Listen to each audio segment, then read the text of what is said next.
الحضور الكريم مشاهدينا ومتابعينا أهلا بكم في الجلسة. Ladies and gentlemen, welcome to this third session وقضايا في اليوم الثالث والأخير أيضا in Al Jazeera Forum أرحب بكم مشاهدينا ومتابعينا وحضورنا الكرام. meeting entitled Influencers and Causes. We are focusing on this issue related to the ability to be influential in the digital world through humanitarian Arab content dealing with the main causes, chief among them the Palestinian cause. When we speak about this role of influencers on social media and the digital content, usually we speak about exceeding the content itself to the ability to influence, meaning we don't say if there is an Arab content or no, because it does exist, but how is it being used and how is it being marketed and promoted and how is it facing other institutions and organizations who present different messages and different missions, which is away from many causes, among them the Palestinian cause. So we want to overcome the content and move to the paths in which causes of justice and others intersect in order to bring about a change. And how can the Palestinian cause link to the environmental justice and transparency in arms trade and boycott, and how can content be dealt with in the West? So we see nowadays how social media outlets are now a big challenge for all those who provide messages that are not true about our region. The Arab media was the one that faced every misleading media, but this is insufficient. Nowadays, the influencer has a big role for having a content that is able to influence. Gatekeeper nowadays is a terminology used for decades in order to filter out. So now it is different, and also the censorship and the algorithm, the one who puts the algorithm is the one who can be in control. On this issue, we will have our esteemed panelists, Mr. Yusuf Al-Hilu, journalist, political analyst and filmmaker, also Wali Rashid, journalist and political analyst, Mr. Helio Figueiredo, cultural critic focused on the topics of political geography and media, and Diana Baton, Palestinian researcher dealing with human rights and law. Welcome. We want to understand with Mr. Yusuf, you have media productions dealing with reporting on the reality in Gaza. The Gaza Phoenix was your latest work, and we want to see it on social media outlets and the digital media. So the big question is, are there big challenges related to this censorship that is being exercised by those who are able to control the platforms and thus the content that is being spread? Most of my followers from the English-speaking world, I did not ask to be born Palestinian. I just got lucky. With regards to the documentation of events in Palestine, as a journalist, as an influencer and content creator, I think we have a moral obligation to raise awareness. My film, The Phoenix of Gaza, that has won many awards, has been screened in different countries worldwide. It's my love letter to my city. I wish if this documentary film can be screened on Al Jazeera English or in any other media outlets, because it shows Gaza before the genocide, and I wanted to maintain the legacy of Gaza for generations to come. I wish if it can also be screened on Netflix. It's not Hollywood production, it's personal investment. I spent 2 months during the summer of 2023. I wanted to reconnect with the family, with my family, with the city of my birth. and I didn't know that we were expecting a genocide. Sadly, many people who were featured in this documentary film were murdered, killed, including my sister, Asma, and my nephews and nieces. Our house is destroyed, and it shatters my heart to see my lovely city is destroyed. There are some challenges in the sense that many cinemas in different countries, they rejected my request to screen the film because they consider my documentary film political film, although it's a human story. After being in exile in London for the past 10 years, I wanted to reconnect with the city and my family. It was personal investment, and I had to rely on myself. I had to edit my film several times because the genocide lasted for over 2 years now, and it's up to date.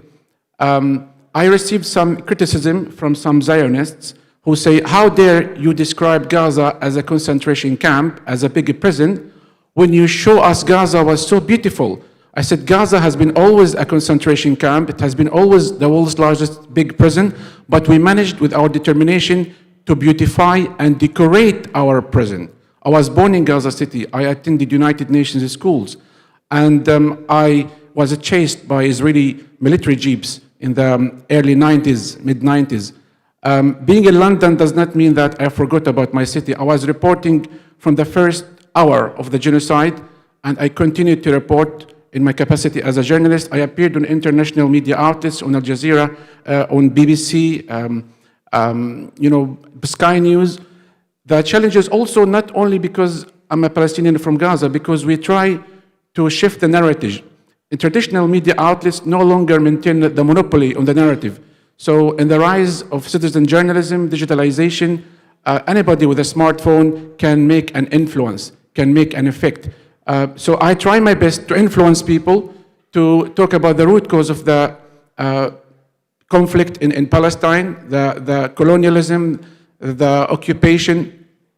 I tried also to influence young generations, pro-Palestine activists who also joining our cause. I'm happy to see new faces all the time. Gaza has inspired the whole world. We are not superheroes, but we try our best to tell the world that we are normal human beings. Israel has been dehumanizing us, has been demonizing us. It has been dealing with us as numbers and as collateral damage, and this has to change. So everybody in this room, our colleagues, our pro-Palestine activists, we have an obligation to continue the message despite the threats and intimidation. سيد والي في نهاية الأمر Mr. Wali, at the end of the day, there are lobbies in control, as it was in the past, in control of the traditional media in the West. Also nowadays, those lobbies have networks go through the money influence, and they control the content and what reaches the West and how things are linked together. How can we formulate letters and messages able to change this landscape for real? Absolutely. I mean, this is the thing. Israel is so powerful, and it's not just a regional actor in the Middle East. Its power has infiltrated and injected itself into every facet of the West, every facet. And I'm not just speaking about the Israel lobby in the United States, but also the Israel lobby in Australia, in the UK. A lot of the actions of these governments, the policies that they're pushing, the level of censorship, it's not just coming out of thin air. It's Israel using its tentacles in the West, its tentacles being the Israel lobby, to shift these algorithms. I mean, just recently, about last year, when especially things were going viral on TikTok, immediately, the first thing that they did is they put a new hate speech manager of TikTok in place, who is a self-proclaimed loud and proud Zionist. This is the new individual that they put as the hate speech manager of TikTok, immediately to censor pro-Palestinian speech. And here's the thing that I find so interesting about the lobby.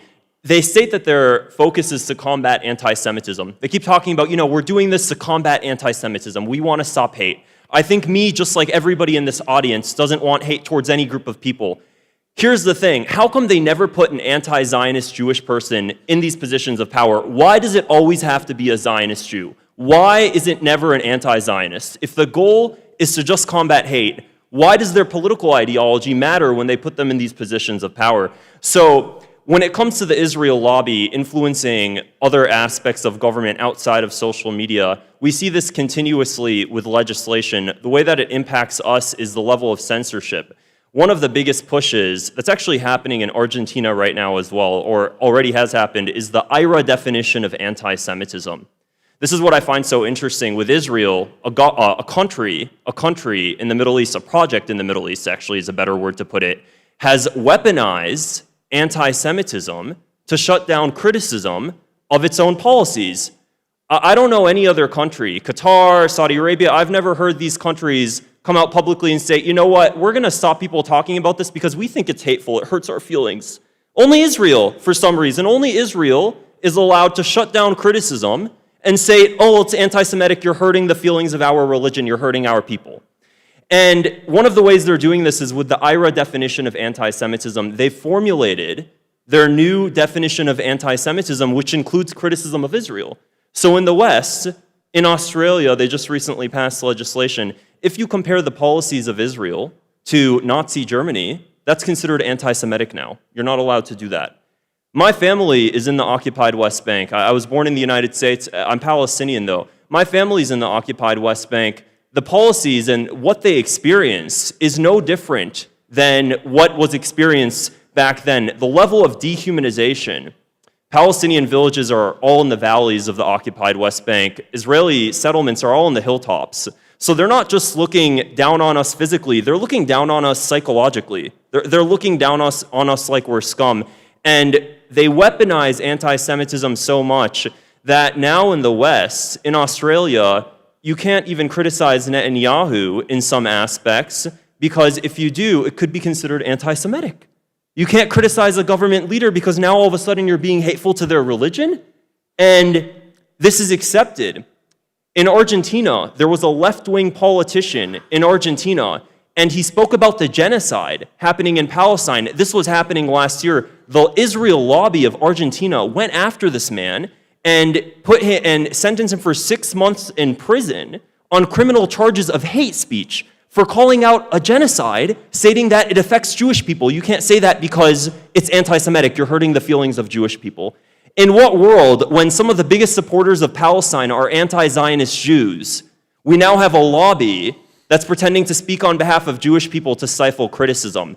So one of the first things that we have to do, not just as Palestinians and the Arab world, but us collectively, is we have to nip this at the butt. We really have to stop this before we wake up one day and we recognize we don't have free speech at all. I mean, we're already starting to witness this.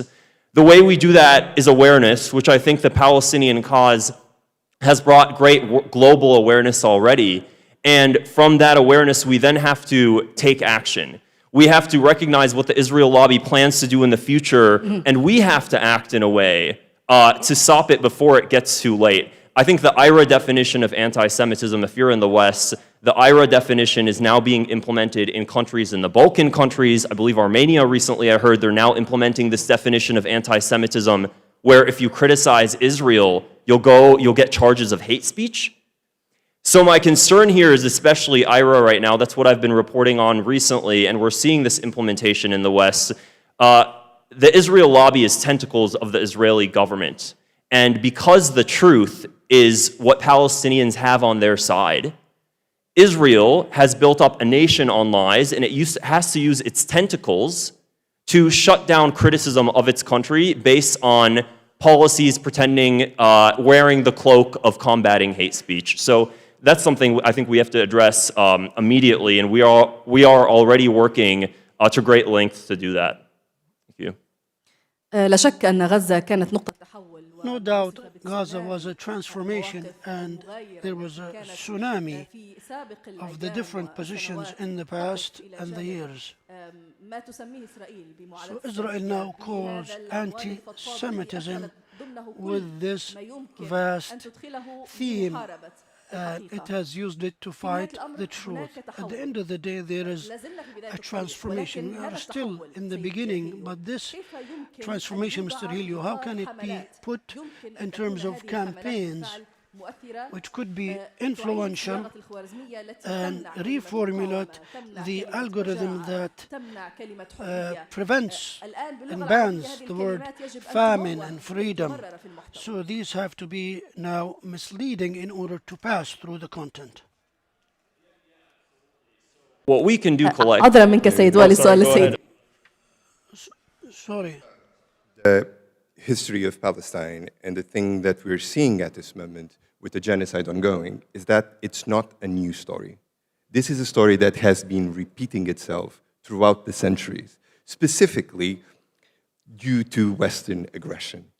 So it is very complicated to be able to explain to people that this is a cycle if you don't get them interested, not only on the issue that they're seeing in their screens at this moment, which is the violence, the perpetration of horrendous acts that gather people's emotions and push them into reacting in an emotional way and to show empathy, which is the first level that I think made the difference for the outrage that we see outpouring in the media and in normal people who would never consider themselves politically. We need to be able to carve a path by showing that there is a direct connection between what's happening in Palestine, what's happening in countries like Sudan, what's happening in countries like the Democratic Republic of the Congo, and that this is a legacy that was established and that we can see cyclical throughout the whole of the expansion of the West in the world. And I think that is a pivotal way of making sure that we can not beat the algorithms, because the algorithms are very complicated to beat. At this moment, we have immense forces rallied against the creators that have, the content creators, the educators, the journalists, the lawyers, that have been for the last 2 years at the expense of their mental health, of their livelihoods, pushing out this narrative of what's happening on the ground. But a way to be able to continue doing that is to make sure that people understand that this is an old story. It's telling the story, for instance, of the exploitation of the Democratic Republic of the Congo by Belgium.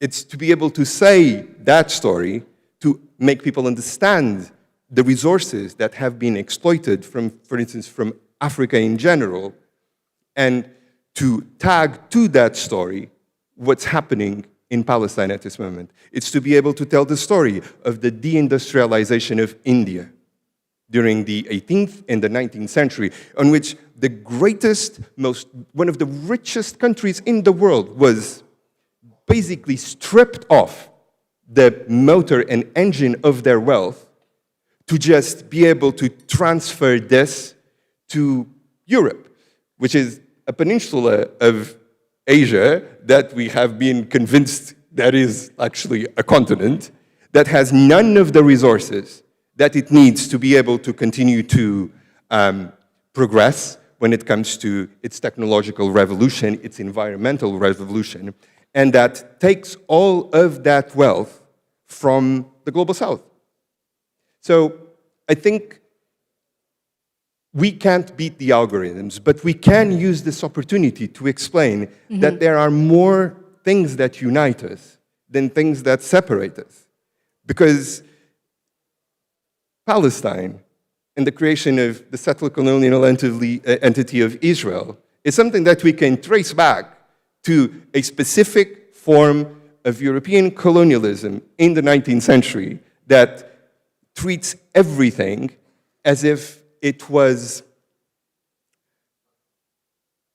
the rolling out of civilization.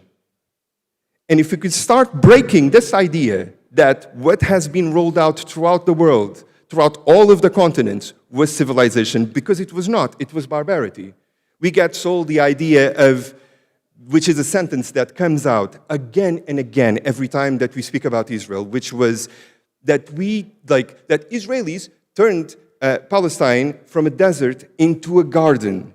But it is a garden. Is it a garden for whom? And is it a sustainable garden?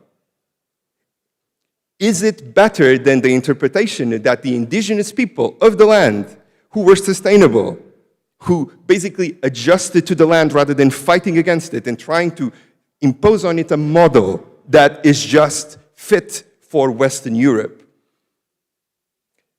We can use that to be able to try to at least pass the message that we are bound to show solidarity to each other in the cases, just in case that this is successful to break what's happening at this moment in Gaza. حقيقة أنا ممنونة كوني ابنة الإعلام التقليدي. I am grateful because I'm the daughter of traditional media, and I think this is the shield that can protect us amongst all these changes. I'm also grateful to what the digital media is trying to do in an attempt to break these fake images. We all understand what has Israel done to Gaza? What has Israel changed Gaza? Gaza is killing, death and destruction for 2 years, even under this agreement, which we hope will be successful and allow the people of Gaza some way out. Mr. Helio, you said we cannot beat the logarithms, but we want this campaign to be cause for change. How will it be managed? In which direction will it be? I'll now allow Ms. Dina now to tackle this theme from the point of view of a legal perspective, what myself and colleagues used to refer to as the gatekeeper, also the controls, the thought controls. Israel now can go and arrest a Palestinian in the West Bank because he simply wrote the word freedom or resistance, in which context, according to certain logarithms which are entered into this monitoring equipment to pick up this person and classify him as a terrorist. Law is absent in the social media because of this explosion of information and the inability to deal with this logarithm.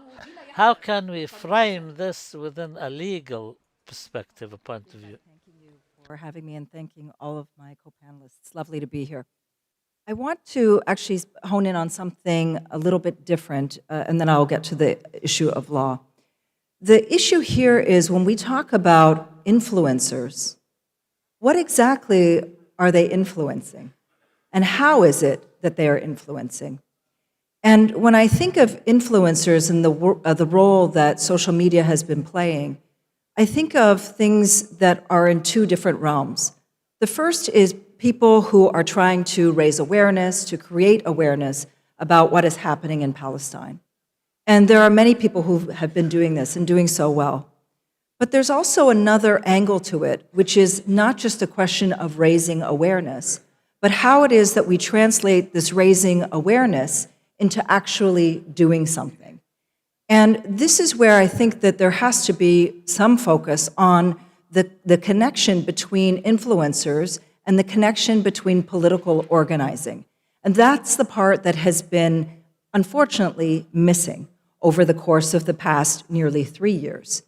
The reason I say this is because we see that there are influencers who are influencing in order to change public opinion, and that is very important. But that change in public opinion must translate into something for it to actually be effective. Otherwise, we just end up in a system in which we are patting ourselves on the back for simply saying all of these people have watched us and seen us and so on. The real issue here is how is it that we take these levels of awareness and translate it into something that is greater. And this is what has been the discussion that's been on the panel so far. And here's where it's important to look at the already existing initiatives that are happening within Palestine and outside of Palestine, and creating awareness and using the influence that people are talking about to effect change. This is everything from supporting the boycott, divestment, and sanctions movement. It's everything from pushing for arms embargoes for those countries that are supplying weapons to Israel. It's everything from making sure that people are being prosecuted for the crimes that they have committed. And it's making sure that there is a robust system in which Israel is held to account and or ostracized from the world community. In terms of the legal side of things, yes, there are many legal obstacles that Palestinians are facing, for especially those Palestinians who are living inside Palestine. Everything from, as you mentioned, the idea of words being incitement, to any action being subjected to, not any action, but many actions being subjected to prosecution and so on. And here's where the role of influencers comes in. It's the obligation of those people who are outside to be uplifting and making sure that those who are inside are the ones who are being protected. One thing that we haven't spoken about is the negative side of influencers. And on that negative side of influencers, we've seen it over the course of the past few weeks, where people have been using their own social media platforms not to raise awareness, not to try to push for causes, but instead to enrich themselves. And this is an issue that we have to start talking about, particularly in this point in time. And then lastly, we also need to be focusing on the issue of influencers and how it is that they are changing the traditional media, the mainstream corporate media that you and I and everybody else still continues to rely on. And there's a role that needs to be played as well there. This is all to say that unless there is a connection between the role of influencers and the political movements, then we're going to end up just simply living in our own silos with the two disconnected from one another. And as everybody on this panel has said, it's so vitally important for all of these silos to be connected rather than disconnected for there to be change. تفضل سيد هيليو. Mr. Helio, please, you have something to add? And really fascinating that is happening in the UK is this ecosystem that Amy was speaking about.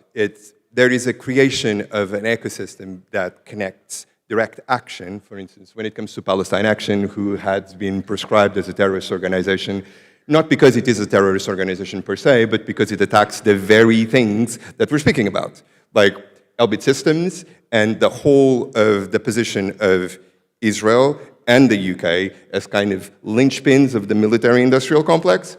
And naturally, throughout these years of us as content creators, as educators, as journalists, as people online, educating and showing people the path to activism, starting from liking something on the internet to reposting something, all of those things that sometimes are considered performative. What we have now is a system that as soon as something happens to someone in Palestine Action, for instance, that either has been arrested or is in an unfair situation, there is an immediate connection between the outcomes of the government, the reporting on it or the lack of reporting on it, and the spreading into a network that already exists, that we have been carving out for the last 2-3 years, and that makes sure that this does not go unnoticed. And that goes hand in hand with things that are considered boring and are not considered, heroic, like signing petitions for the government, using the structures that already exist, if not to change. Because, for instance, if you sign a 100,000 petition for the UK Parliament, which is something that in the UK case will allow an issue to be debated into Parliament, even if the government ignores that. Just the fact that there are that amount of people moving and feeling useful and spreading the information puts pressure on the system that already exists, regardless of the potential outcomes. But for that to continue to exist, we need to be able to continue nurturing the base point of telling people that they are citizens, that they have rights, and that they can push back. Because as the other panelists have already said, like, we have been discouraged into participating in civil society. We have been shamed for being concerned, for showing empathy, for things that are visual, and for not having the kind of extensive knowledge that I was speaking beforehand, about contexts and frameworks. So if we empower people to be able to feel like they can do something, it may take more time, and it may not be satisfying because it won't have an immediate result, but at least we're laying a groundwork. هذه نقطة مهمة. This negative aspect is, we always say, negativity in just causes is a bias towards the perpetrators. Palestine Action, as you said, they chose the street. They were arrested. Now, there are good news that some of them will be released, but was there enough momentum on the social media in line and in parallel with what's happening on the street and what the coverage in the social media, and also the negativity which is related to subjectivity, how people use their platforms to search for likes, and who don't care much about what happens or the just causes. They can use it tomorrow, but today all what they want is to get as many likes as possible. Can we say that there are tools to pressurize that we can use? Maybe it can even force the influencers to engage for a higher objective, not just their own. And I think they have a duty also to inspire people, not only to raise awareness. And as we know, truth is the first victim of war, and there has been many attempts to silence the truth. So some of the journalists, activists, pro-Palestine justice, they feel that they have a duty to share those types of content if they really care about justice, if they care about the principles, the integrity, the credibility, if they consider themselves as people who have big following. As somebody whose account has been censored, suspended, my Instagram has been suspended for almost 5 months, and I had to appeal, I had to carry out online campaign. Originally, I had only 40,000. Now I've got over 1 million followers. And this is because I care. Although I'm away in London, holding a British passport also facilitates my travels, my participation in different forums. I used to post at least 30 posts a day, and I rarely slept. Being away in distance does not mean that I forgot about the noble cases. So Palestine Action activists, those who take part in demonstrations, for the past 2 years, I know some people who dedicate their time weekly. They take part in national, local demonstrations and national demonstrations. They did not give up. And also the local media in our countries, for example, in the UK where I live, the local media tried to discourage pro-justice from participating in showing solidarity, from distancing them from the noble cause, accusing Pal Action activists as terrorists, considering the organization as a terrorist organization. But we tell the media that, look, this is what you should cover. Why you are discouraging people from talking about the real issues, the use of intimidation. I was once interviewed by the BBC, and there was a Palestine map wrapped up with a kufiya, and it was recorded. And then later on, I was frustrated to know that the editors of that media outlet, they had to crop the image in order to hide the Palestine map. There is censorship, there is lobby in Western countries in order to give more space to the Zionist story, the Zionist lobby, whereas we Palestinians, we have been oppressed for over 80 years. We are the indigenous people of Palestine, and we tell the world, look, no one is free until Palestinians are free. I didn't expect that people, as far as the Caribbean, Maldives, they are following me because they care about the content that I share. I try to overcome the algorithm by using the correct captions in order to avoid having my account shut down again. I know I'm being followed, intelligence service, they follow influencers, but at the end of the day, we don't incite. We raise awareness and we educate people about real causes that matter.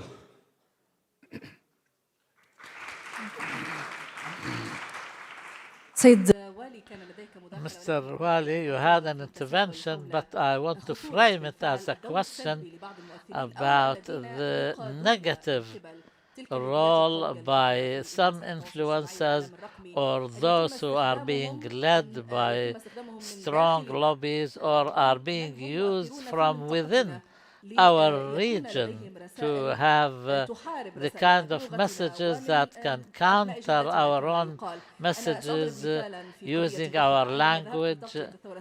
When I went to cover the Sudanese revolution in 2019, after 2 days of live broadcast, there was a campaign. Twitter at that time had an attempt to undermine what we were doing in the field. This was a vicious campaign.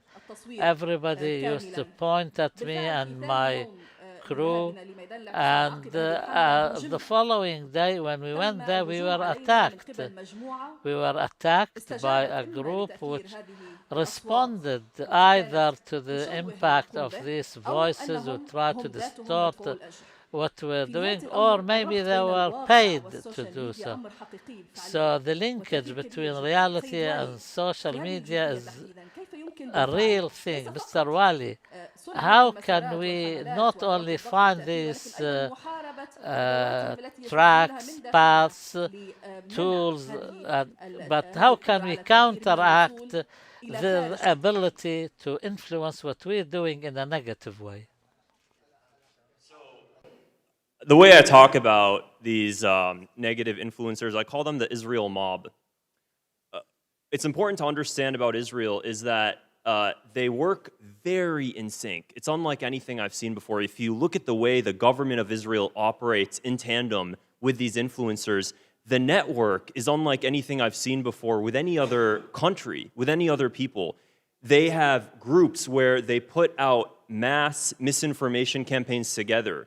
Influencers on the Israel side with millions of followers together, they'll be like, okay guys, this is the time, let's lie about this. I mean, just yesterday, I was on X and I saw a video and by a Zionist influencer pretending that the video was from Gaza, showing a marketplace with a lot of food, seeing, look, this is not, there's no genocide, and they completely spread libel.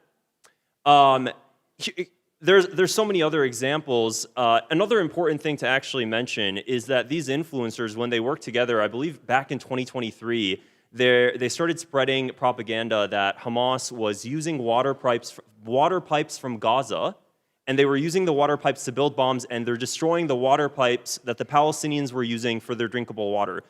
That was never happening. The water pipes that Hamas was using was coming from Israeli settlements that were disbanded back in 2005. The influencers lied and said, look, they're hurting their own people by using the water pipes that the Palestinians are using, while they were using water pipes that the Israelis put in for their settlements that Hamas took out to make sure the Israelis would never be able to go back in and use their settlements. So there's a bastardization of the truth, honestly, is what it is.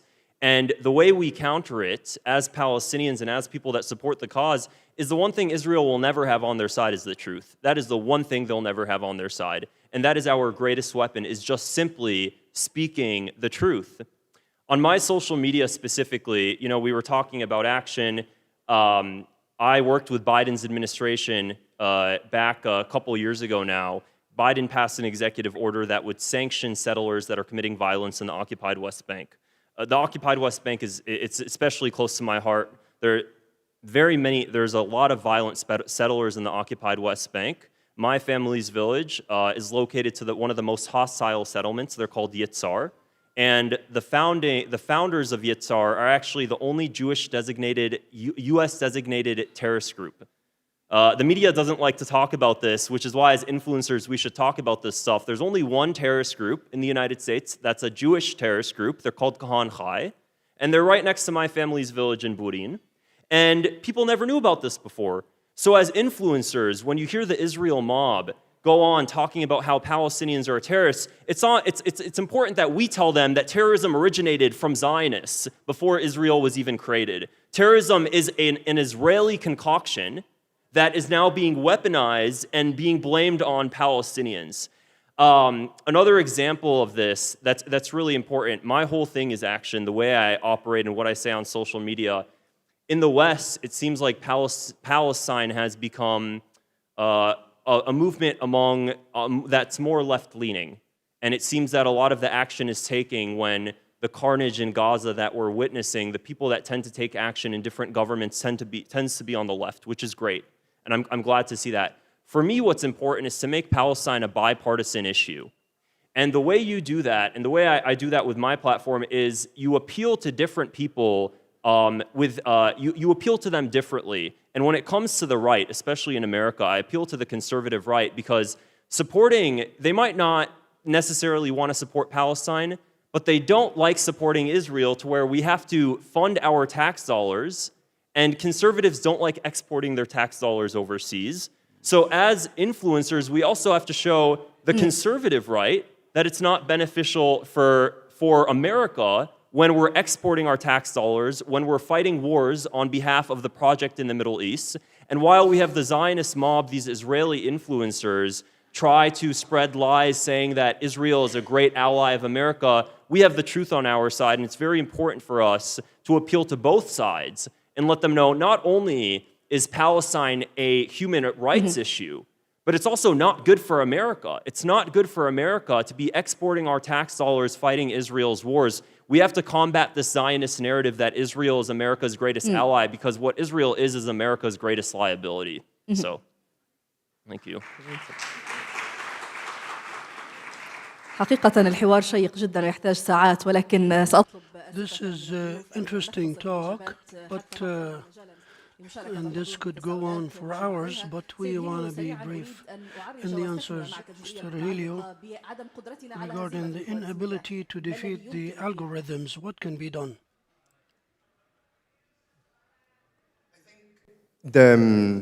I think it's very important to do several things at the same time, because as Wally said, we have to be not only bipartisan, but we have to look at the targets that we have, because the majority of people, when they see an image of what's happening in Gaza, they will be shocked, because it's shocking. And if a person didn't grow up in the, like the insulated Zionist environment, they will be shocked at the horrors that we're seeing. What I find is that sometimes people don't need, they don't need to be taught how to respond to other people directly. They need to be given the arguments so that even if they don't have an argument with the Zionist in public, even if they don't have the response, they are resilient enough to be able to not be able to argue with a person that has all of the propaganda that has been generated by Israel for 70 years, because the story of Israel has been their greatest weapon, but they need to be able to fortify themselves with knowledge that what they're saying is incorrect. So it's not only a case of beating the algorithm. It's a case of making sure that people on the ground outside of Palestine have access to listening to Palestinian voices, which the people who have platforms at this moment can help by sharing those stories, but also by giving them enough information for them to be able to fight vocally, but silently at the same time, and to just not be swayed or not be cowed by the argument that has kept the Palestinian issue silenced, which is, this is really complicated. It's not. It's not complicated at all. سيدة دينا أيضا بشكل سريع Ms. Dina also, هل يمكن بالفعل quickly, بناء ائتلافات مستدامة can there بين be المؤثرين ومنظمات coalitions متخصصة that are sustainable between the influencers المحتوى and the الذي يتم organizations نشره سلبياً إلى to بالفعل supersede مسارات the individual إعلامياً تشريعياً narratives وما إلى ذلك. to وربما what هذا can be أيضاً effective سيعني الكثير من legislatively. المؤثرين الذين يجب أن يكون And لهم this means دور that many أكثر فعالية influencers وأكثر could have a فوقية. bigger role and more organized role. The way that you do that is you move away from this system of just responding to whatever the Israelis are doing. This has always been an Israeli tactic of trying to change the target, coming up with new talking points, have people's focus shift elsewhere. This is why we see the language that is being used as it's being used now, everything from ceasefire, which was never a term that anybody should have used, to the idea of a board of peace. There's no peace, there's no board, there's one person, to all of the ways in which the Israelis both use language and they change the targets. So the issue here is that we need to create these connections between the work that's being done on the ground and the work that people can do with their platforms to try to influence that. It shouldn't just be a question of responding to Israeli talking points day in and day out, because that's what the Israelis do. They just constantly are changing the goalposts. So this is where there is, I think, a little bit of a deficiency, where we need to get to a place where the work that's being done on the ground and around the world is actually matching more the work that influencers are trying to influence, rather than just responding to what the Israelis are saying. الآن اسمحوا لي ضيوفنا بأن نعطي المجال Allow us now to يود طرح تساؤلات عليكم allow the viewers to raise questions.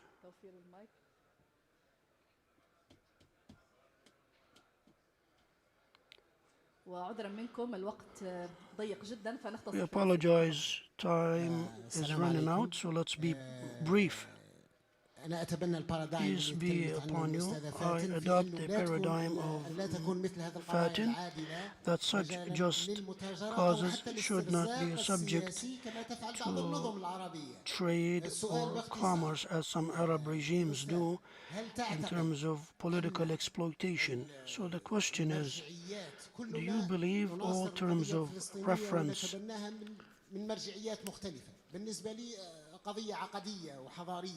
are in agreement? There are those who are secular and those are on the left and right. Do you think the difference of all those terms of references enrich the cause, or is it just mobilizing the forces to support this just cause where those terms of references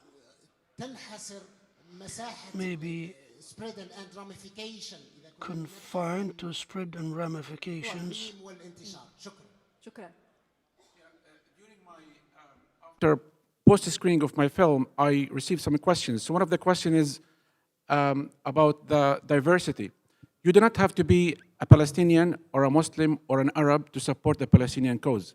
And we welcome the support from all walks of life, from all ethnicities, from LGBT communities, from whoever believes in the just cause, whoever believes that Palestinians must be free. We are not in a moment to divide the cause. We need to gather the energies behind this cause. We shouldn't really be distracted from some Zionists who try to divide us on the social media. So I believe that all attempts that are channeled in order to divide the Palestinians and the pro-Palestinians, it's our duty, our moral obligation to make sure that the support should come from all countries around the world. I'm surprised that some people online, they spend hours in order to defend themselves. I received some criticism because I share some content from, for example, Saudi Arabia, from here, from there. I'm an independent person, and it's my platform. And if I believe in something right, then I will do it. But at the end of the day, we have to abide by the ethics, by the credibility, by the integrity. And we are learning from each other. No one is perfect. And also, we Palestinians, we are not superheroes. We have emotions. We can be broken. And we should support each other. We should learn from the experiences of people who have knowledge and experience. ناخذ مشاركة أخرى تفضلي. السلام عليكم. وعليكم السلام ورحمة شكرا لكم. Thank you. سؤالي هو نعم My question is, الخوارزمية رقيب. algorithms هناك أحيانا الاحتيال الذي يجعل المحتوى يصل إلى rule, المشاهد but وهناك تطرح قضية أخرى هي اعتياد المشهد. the issue of getting used to the scenery, تقصدين وليس الاحتيال. نعم التحايل deception, في وصول المحتوى فيصل في غالب الأحيان. yes. فكيف يواجه اليوم المؤثر The influencers nowadays, how do they face getting used to the scenes of killing, especially that the viewer today sees trends such as the Epstein files, which is now going viral. To whom is the question? To whoever wants to answer. Wali, go ahead. Absolutely a true fact about the normalization of carnage, seeing these photos and being normalized by it. And there's also the truth about the algorithms being changed in order to hide it. One of the main questions is how do we go about fixing this? This is probably the best way to go about it. Every single one of these companies, X, Instagram, everything that talks about hate speech and putting these new hate speech managers of TikTok, if we want to change the algorithm, we have to push these algorithms to put anti-Zionist Jews in places where Zionist Jews are the hate speech managers. That is the number one thing we have to do. TikTok, X, every single one of these platforms puts a Zionist Jew in charge of hate speech. We have to push collectively to put anti-Zionists in their place. I want to stop anti-Semitism just as much as everybody else. An anti-Zionist can do that. They don't need to be a Zionist. That's the first thing. When it comes to the normalization of the carnage in Gaza, what we also have to recognize is that as content creators, we have to ride the wave of what's popular at the time and make sure that we bring Palestine along with it. So with the Epstein files being released, I was consistently talking about the Epstein files, talking about Jeffrey Epstein's blatant Jewish supremacy. He was a Jewish supremacist who thought he was above everybody else because of his religion. I was consistently reporting on that in my videos. I was consistently reporting on the fact that Jeffrey Epstein was working as an Israeli Mossad agent, blackmailing US politicians. We can take Palestine along with us when we bring these things. So it's important that as things are trending, Guy was previously talking about ICE. ICE is trending in the United States. Bring Palestine along with us. Well, guess what? ICE is also being trained and they're working with the IDF. The technology that they're being used is coming from Israel. Wherever the trends go, if it has to do with injustice or political corruption, I promise you the Palestine cause and Palestine and Israel can be directly related to that. So we have to follow the wave wherever it's headed. I would just like to add on that this is something that you can do with everything, because that's the thing about Palestine. Palestine is just the world history condensed into one point, the history of colonization. So you can mention Palestine when you speak about any topic, even if it's not related to the news. If you are talking about oppression, if you are talking about food, if you are talking about makeup, if you are talking about clothing, you can have a video or a message or a conversation about this specific topic and just say, like it is happening in this place over here, or like we can express, like Palestinians express themselves, even if it is 1 second, 3 seconds in a video, you can help push the message further by not allowing it to fall into the background.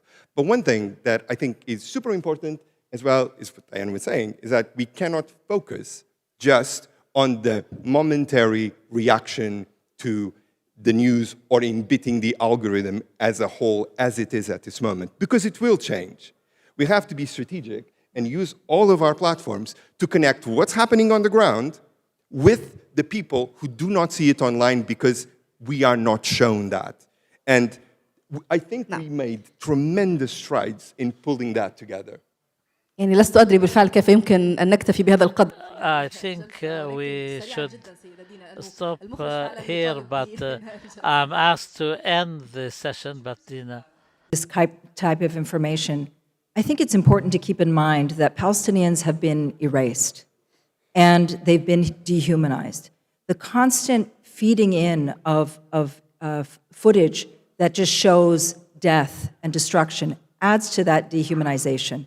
I think it's very important for us to make sure that we raise the voices of Palestinians so that people see them as living, breathing people who love life, and not just simply reduce us to a simple image of death and destruction or a talking point or whatever. We are people who are connected to the world, want to be connected to the world, don't want to be erased, and it's our obligation to uplift Palestinian voices rather than to cast them aside for something else. حقيقة أعطيتني خاتمة جميلة. شكرا جزيلا لك. You gave me a beautiful way of ending the session. I thank all the panelists, Mr. Yusuf Helou, Mr. Wali Rashid, Mr. Helio Vigorido, and also Ms. Dana Batu. Thank you all for joining us.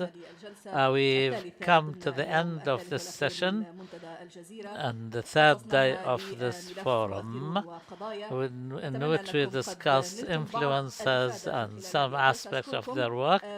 I hope it was good for you all.